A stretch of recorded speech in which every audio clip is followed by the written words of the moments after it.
Hi and welcome. I am here today with HOMTOM S9 Plus and I'll be showing you how to get an MI control center on this phone.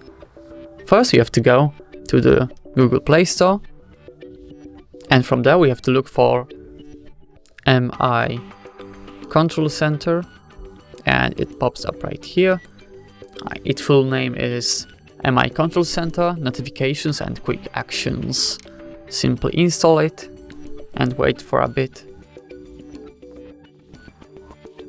Okay, now open it. Tap on try a limited version. You have to give following permissions that are required for this application to run. Allow, accessibility, MI control center on.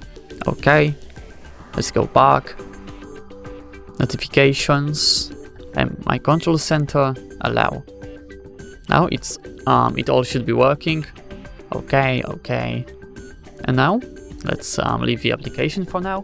If we swipe from top to the bottom, like when we try to open up our notifications bar, it should open instead an MI control center. So let's give it a go. It works perfectly fine.